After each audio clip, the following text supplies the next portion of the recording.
启禀大人，王朝回来了。启禀大人，胡方的兵马已经进城了。好，立刻前往州衙，将成员逮捕归案。是。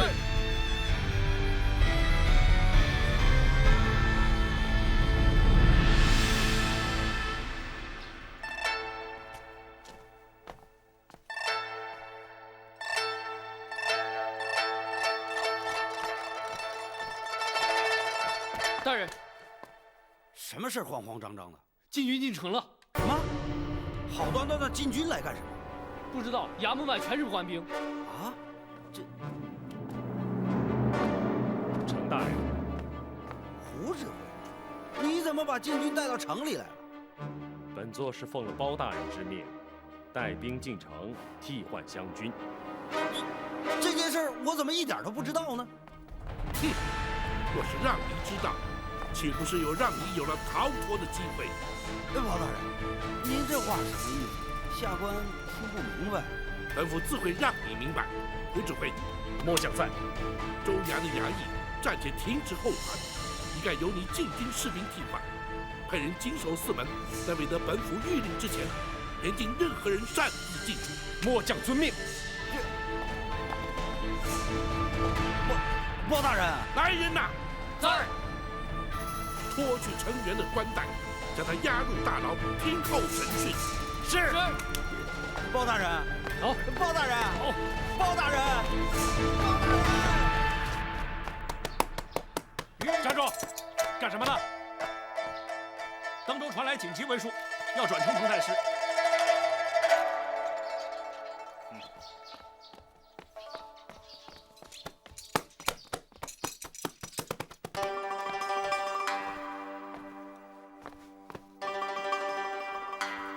大人，这是登州来的加急信件。哦。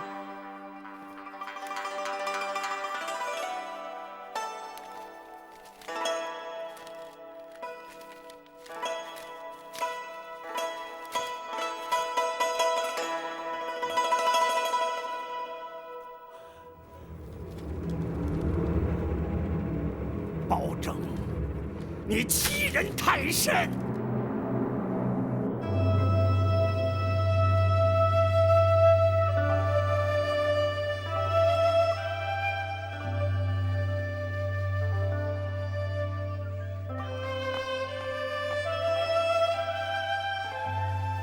启奏娘娘，什么事？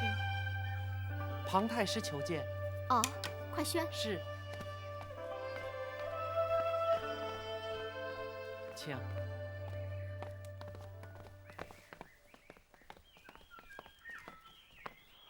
老臣庞吉叩见娘娘千岁，千岁。太师平身。谢娘娘。女儿见过爹爹。哦，免礼。爹，今天怎么有空过来呀？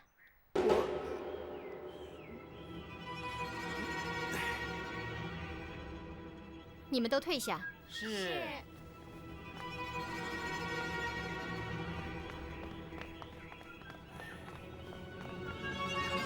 爹，究竟发生什么事了？无论如何，你要救你表哥一命啊！啊，成员。走。进去。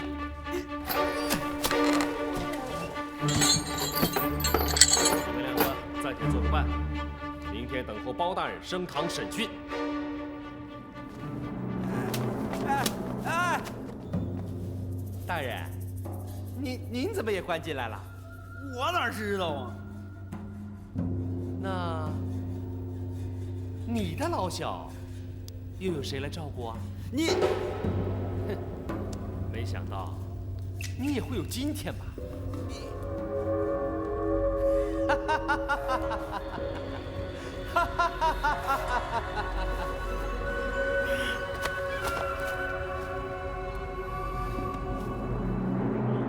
说起来都怪爹，我和包拯一向不和。当他知道成员是我的外甥以后，他就想尽办法整他。哎，可怜的是无辜的成员呐。爹，如今成员的情形如何了？他在信函中说，包拯已经盯上他了，说不定啊会胡乱给他安上一个罪名，把他处死。他是你姑姑的独生子，是你的亲表哥，难道你见死不救吗？我在包拯眼里，既没有你爹这个当朝太师，更没有你这个庞妃娘娘。没想到啊，把你选进宫里，蒙受皇上的宠爱，结果是我们庞家家破人亡。爹，啊，算了算了，爹不为难你了，你也不要去求皇上了。成员他命中该遭此劫难，爹也无能为力。不过，爹这个当朝太师也不想当了，还是告老归隐吧，免得再牵连家里其他人。女儿啊，你要安心待在宫里，千万别再被包拯给害了啊！哎，爹回去了。爹，等一等，爹。成员虽然触犯了国法，可是他也是我的亲人呐，我也不愿见到他被处死啊。这除了求皇上，没有别的办法呀。女儿愿意试试看。皇上今天会在皇后娘娘寝宫，我见不到他。明天，最迟3-2天，或许能够求皇上颁下圣旨。到时候就来不及了。爹，就算皇上答应下旨，也需要一段时间呢。那这样，爹先去登州，能挡包拯多久就挡多久。你请到圣旨以后，就把皇上的金牌立刻送到登州啊。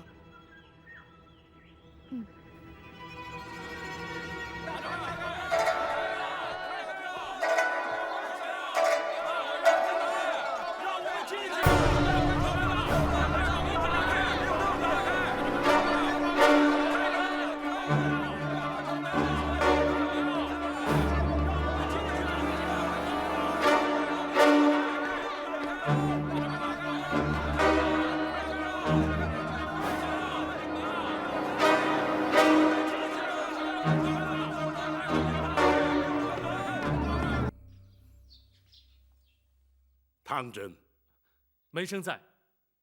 成员已被收押，依照朝廷体制，你这登州通判，理当代理知州之职，待全案终结，上报朝廷之后，则会派遣新任知州，到时候你再进行交接。是。明日起，本府将会审讯成员朱刚，并逐一追查李坤涉案部分。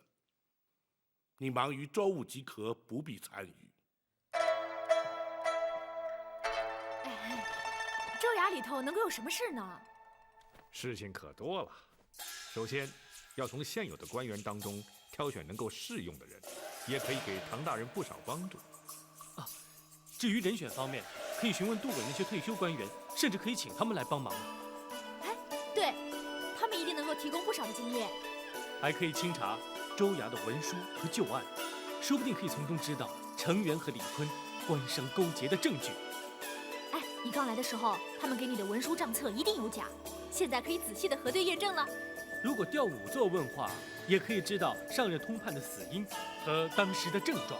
我们也可以查出他们是否和吴银伞有关。哎呀，这么说起来，可做的事情可真多呀！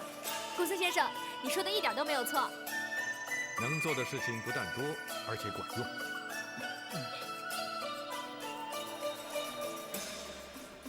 大人，看来唐真真的可以当一个不错的官。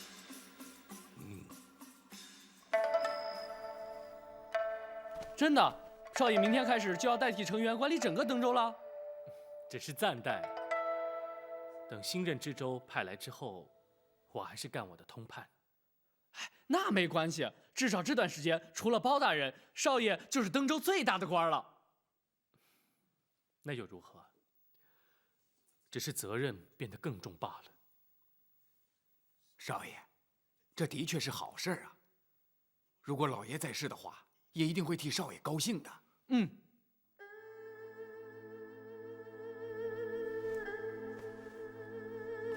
我只是不敢辜负我爹对我的期望。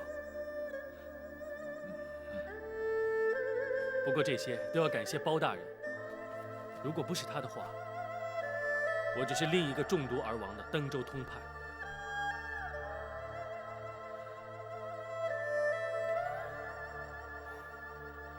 接下来呢，就要看我有多少能力了。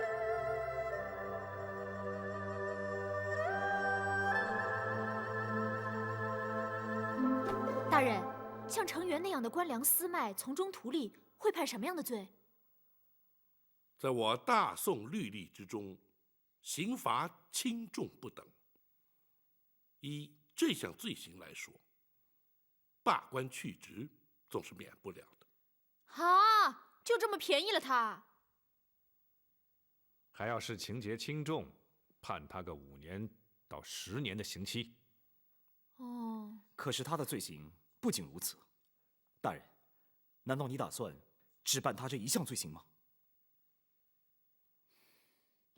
当然不会。若依那些退休官员所言的罪行，程元只怕是死罪难逃。这还差不多，要不然岂不是让人愤恨难消？詹姑娘，刑罚的主要目的在醒世警俗，而并非单纯的出气泄愤。若因为惩罚一个作奸犯科之人，能够让大多数的人引以为戒，那才是刑罚的真正目的，也就是所谓的刑期非刑的道理。可是除了粮食问题之外，我们还没有掌握程元其他的罪证。如果现在把他关起来，其他的罪行又怎么追查呢？提得好，这就是本府要唐真接手州衙的原因。他可以从州衙的文书案卷之中查出有用的资料，我们也可以利用审讯程元之时，挖取更多的罪行。大人，程元跟李坤既然相互勾结，如今程元已经押在大牢，那李坤应该有所举动才对。不错，胡方的兵马守住城门，防止李坤逃出城外。我们也必须密切地监视他们的行踪，甚至于前去试探于他，来确认他的动向。如果严冬保护他逃走，守城的士兵一定挡不住他。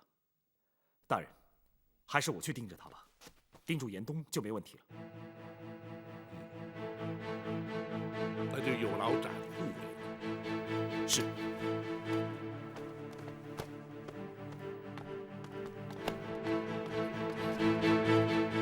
大哥他就是这样，决定的事情就要马上就去。自从展护卫跟随本府办案之后，想必不如在江湖之中来得惬意呀。大哥他心甘情愿，而且也做得很好。要是换作是我就不行了。哦，展姑娘虽然经验稍显不足，却已经难能可贵了。多谢大人夸奖。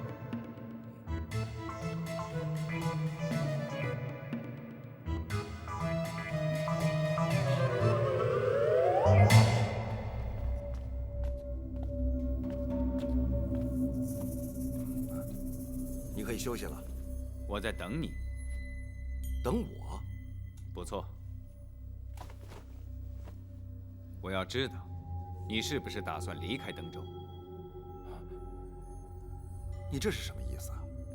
包大人已将登州城4座城门封闭，防止你逃走。我为什么要逃跑？他抓程元是假，抓你才是真。我们又没有把柄在他手里，哼，他抓不了我。我说过，还有刁赞和段武。我也说过，他们2个人是不会出卖我的。刁赞也许不会，段武，就很难说了。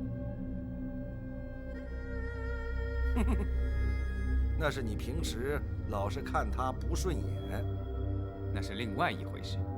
唐真能从无影伞底下逃出一死，那去毒之人，难道就不知道他中的是什么毒？知道又怎么样？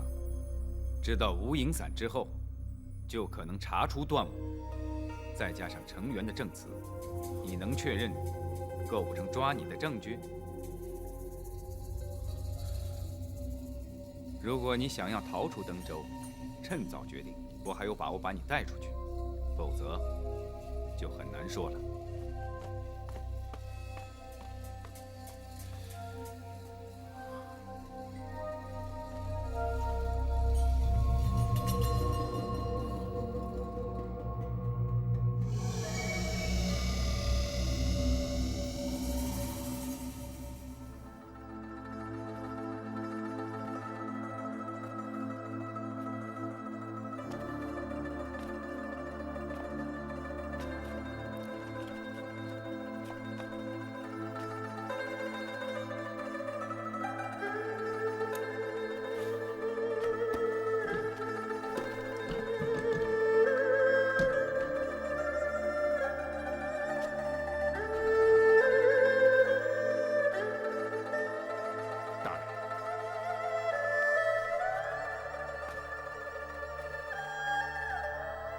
明日要审讯程元，你可都准备好了？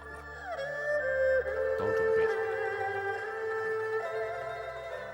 明日必须对他用点策略，否则他不会轻易招供。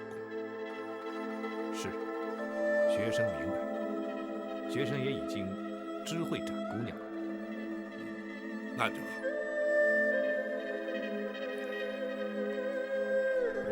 大人，可是为了如何抓到李坤的罪证而苦恼。不，虽然并不容易，但是只要花点心思，不难查出。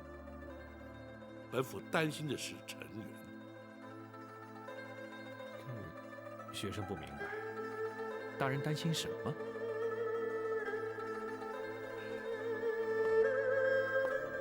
以程元和庞太师之间的关系，恐怕一旦处置了程元，本府与庞太师之间的矛盾只会越来越深。大人是担心遭人非议，误以为大人是蓄意针对庞太师，而将程元治罪的。不，本府执法一生，向来对事不对人。若是计较人言，也不会办案至今。对本府而言，只要问心无愧，毁誉得失都无足轻重。既然如此，大人又何须顾虑呢？庞太师虽是父以女于贵，坐上太师之位，但既然同朝为官，总不能交相攻讦，那岂是朝廷之福？程元一案，只怕会雪上加霜，今后难有明日了。大人一心为国，天下皆知，想必皇上心中也都明白。皇上虽贵为一国之君，却难免也要顾及庞娘娘的颜面。大人是皇上为了登州通判之事才被派来登州的。正因为程元和庞娘娘的关系，无人敢查办此案。倘若大人将程元治罪，无论庞娘娘的反应如何，皇上都应该力挺大人才是。倘若仍然听信庞娘娘的谗言，岂不是令人心寒？臣论君妃有悖纲常，此事不提也罢。是，学生失言了。无论如何，成员既然涉案，就该依法惩处，其他皆不足虑。即使如此，触怒了庞娘娘，而遭皇上斥责，本府也甘之如饴。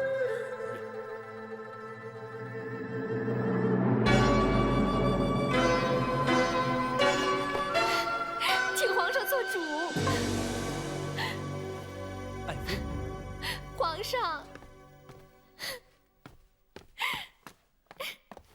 爱妃，你这是干什么？来，快起来。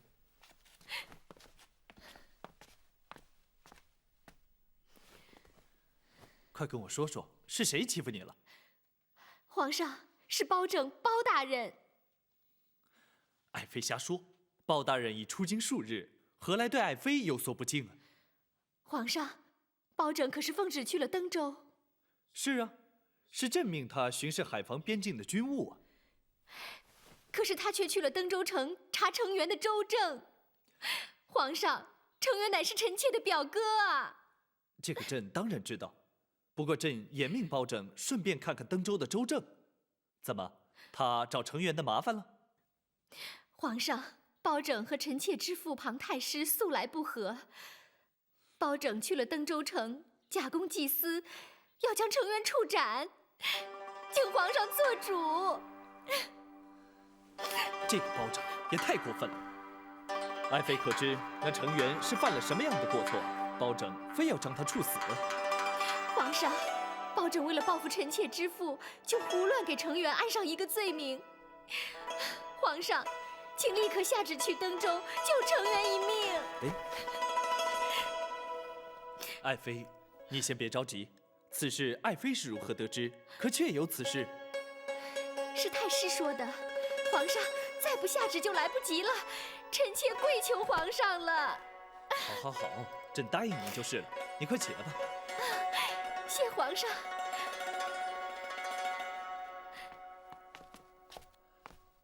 来人，在。宣王丞相进宫。是。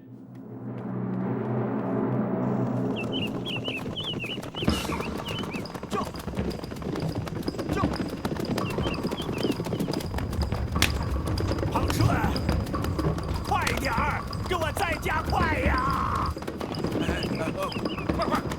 快点，知道吗？快呀！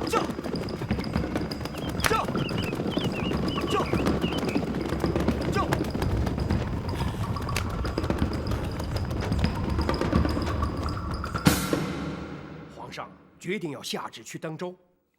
不错，朕不能让包拯真把成员给杀了。可是，王丞相，包拯在离京之时，你可曾按照朕的旨意交代过他？回皇上，老臣的确交代过包大人，叫他无论如何依法而行，查出登州，通判一案。好，朕让他查案，他却杀人，你说朕能不下旨阻止他吗？皇上，或许那成员的确是犯下了死罪呀。不，庞太师却说他有假公济私、报复之嫌。皇上，老臣敢与性命担保，包大人绝不会假公济私、公报私仇啊！朕当然也知道，包拯绝不至如此，怎奈……皇上莫忘了，当初皇上下旨令包大人前往登州，就是因为朝中百官无人敢查，无人敢办。如今包大人查出那成员有罪，而皇上却又下旨不让他办。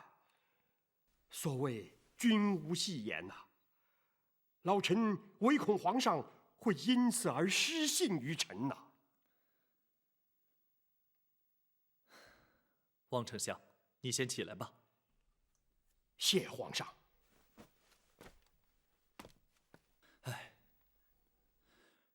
朕不是阻止包拯办案，只是那程元果真犯下了如此大罪，可以移回京城再办，也不至于急着将他处死啊。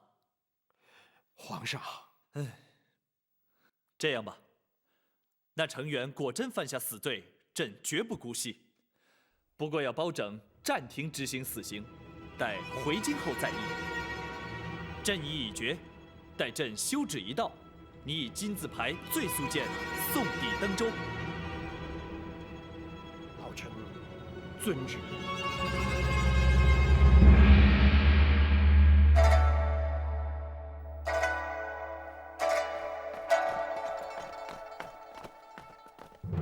跪下！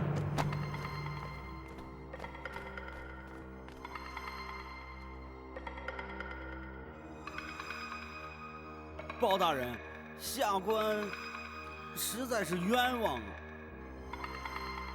本府上尉问你的罪，你又何来冤枉可言？包大人没问小人的罪，就把下官打成罪犯，下官实在是不能心服。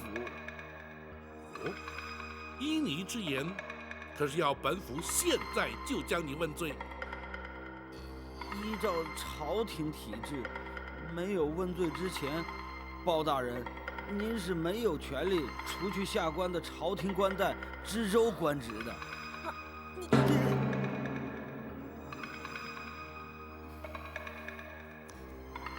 好，既然如此，本府就传令升堂审讯。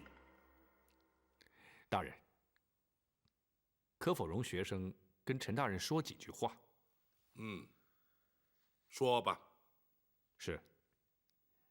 程大人，包大人让你来厅中问话，对你来说已经是网开一面了。倘若一旦升堂问罪，请出那先斩后奏的御赐铡刀，只怕程大人当堂就得命丧在虎头铡下。别跟他说那么多了，就请大人赶快升堂吧。哎，包大人，饶命啊，包大人！程元，你怎么说？下官知错了，请大人就在厅中问话吧。下官有问必答，绝不敢隐瞒。好，本府问你，私藏官粮的究竟是你还是朱刚？是朱刚，下官并不知情啊。胡说！官府查封的民宅，分明贴着州衙加盖官房的封条，没有你的命令，谁敢用印？衙中的铺5块衙役，虽说是朱刚下令搬运粮食，然而却有多人指认。见你前去查看，你又岂能推说不知？下官，朝廷规定，缴粮多少，你抄征又有多少，不难从州衙文书账册与农村农户缴粮记录比对查出。你又怎敢抵赖？包大人，下官知错了，下官是一时起了贪念，下官坦白认错，还请包大人从轻发落。从轻发落？哼！以本府之见，你是死罪难逃。包大人，下官纵使有罪，也罪不至死啊！超征粮食，贪赃图利，或许罪不至死，然而你却仍旧犯下必死之罪。大人，本府问你，唐真唐大人所中之毒是谁下的？这下官不知啊。徐谦徐大人又是如何死的？他是寿终正寝的，公孙先生验过尸的。当时我就已经知道，徐大人是死于无影散之毒，只是没有告诉程大人罢了。啊！还有，那前任通判入新，以及好几位退休官员之死，恐怕你也难逃罪嫌。包大人，这个小人不知啊，这都是李坤派人干的。展姑娘，这李坤，可是你曾向本府提及的钱庄庄主。是啊，这位四海钱庄的李庄主，好像和程元的关系非比寻常啊。不，小人一向是以官府身份同他往来的。不论你是以何种身份与他接触，你又怎会知晓是李坤派人下的毒？难道是你与他同谋，或者根本就是你支持下毒？不是，包大人，我实话实说，那都是因为他们妨碍了我跟李坤生意上的合作。我询问他该如何处置，是李坤自己说要毒死他们，小人实在不是主谋啊。那李坤又是派何人下毒？银沟毒坊的段武。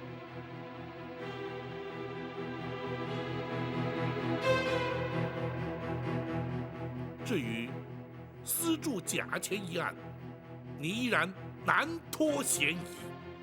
倘若被本府查出是你主使铸造，再杀害郑红等30-40条人命，程元，你万死也难赎其罪。包大人，这件事情的确跟小人无关啊。小人也怀疑是李坤他干的，所以也尝试着问过他。他如何回答？你又怎会问他？他不肯承认。不过，的确是他让小人叫郑红去见刁赞的，所以我就怀疑这件事儿与他有关。那刁赞可是四海钱庄的掌柜，就是他。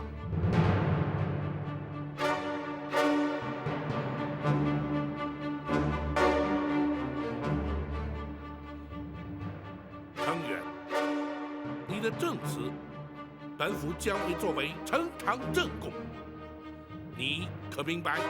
小人明白，还请包大人从轻发落。哼，公孙先生，学生在，让他画押。